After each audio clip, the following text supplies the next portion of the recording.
नाइमा राज़िया कहते हैं जब गीदड़ की शामत आती है तो वो शहर का रुख करता है, मगर जब मियाँ कंजूस की शामत आई तो उनकी बीवी ने उनसे आमों की फरमाइश कर दी। मियाँ कंजूस का असल नाम हामिद खां था, मगर महल्ले का हर छोटा बड़ा कंजूसी की वजह से उनको मियाँ कंजूस कहता था।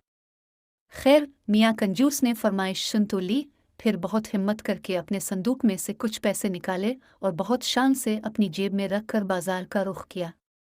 सबसे पहले एक आम वाले के पास पहुंचे और दाम मालूम किया तो पता चला 150 रुपए किलो।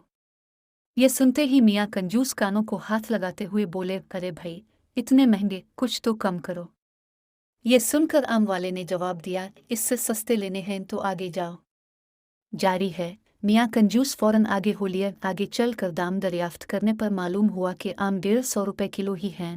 दाम सुनकर कंजूस मियाँ बारासा मन बनाकर इससे बोले, खुदा का खौफ करो, इतने महंगे आम बेचते हो, इतना उम्दा माल सस्ता नहीं मिलेगा। आम वाले ने कहा। अब मियाँ कंजूस एक और आम वाले के पास पहुंचे। आमों की हालत काबिल दीप थी, पिचके गिले सड़े जिनसे रस बह रहा था, हजारों की तादाद में मक्खियाँ भिन भिना रही थीं। मियाँ कंजूस ने पूछा, भाई आम क्या किलो दिए हैं? आम वाले ने जवाब दिया, सबसे सस्ता लगाया है, सिर्फ 80 रुपए किलो। मियाँ कंजूस गुस्से से झंझलाए और बोले, इतने खराब आम 80 रुपए किलो? आम वाले ने कहा, बाबूजी, इससे सस्ता आम कहीं नहीं मिलेगा। हाँ, आपको मुफ्त चाहिए तो वो सामने कुनवे पर आम का दरख्त लगा है, वहां से तोड़ लो।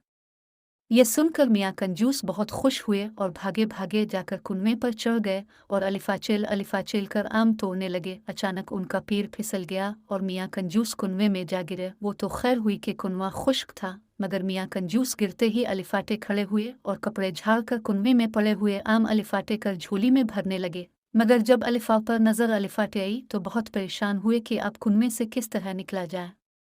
ये ख्याल आते ही मियाँ कंजूस लगे चीखने चलाने। इसी वक्त अलिफादेर से एक घोड़ा गाड़ी वाला गुजरा। इसने जब ये आवाज़ें साने और मियाँ कंजूस को कुनवे में देखा तो उसे रहम आ गया और उसने अपनी घोड़ा गाड़ी का रस्सा निकाला और कुनवे के अंदर लटका कर अलिफा पर से रस्सा मजबूती से पकड़ लिया और कहा कि रस्सा पकड़ कर आ जाएं। मियाँ कंजूस ने ऐसा ही किया, मगर अभी ज़रा सा ही चढ़े थे कि घोड़ा गाड़ी वाला उनका वज़न ना सह सका और धड़ाम से कुनवे में आन गिरा और मियाँ कंजूस दोबारा कुनवे में परेशान होकर चलाने लगे। उनके साथ घोड़ा गाड़ी वाले ने भी चिल्लाना शुरू कर दिया। अचानक इस आम के दरख्त का मालिक वहां पहुंच गया। उसने देखा और हैरान होकर पूछा कि तुम दोनों कुनवे में क्या कर रहे हो? तब मियाँ कंजूस ने तमाम बात इस आमों के मालिक को बताई। मालिक ने कहा, अगर आप मुझे 200 रुपए दें तो मैं आपको निकाल दूंगा। ये सुनकर मियाँ कंजूस ने चारों ना चार वदा कर लिया और जब दोनों को मालिक ने बाहर निकाल दिया तो मियाँ कंजूस ने मजबूरना 200 के नोट मालिक को दिए और खाली हाथ घर आ गए।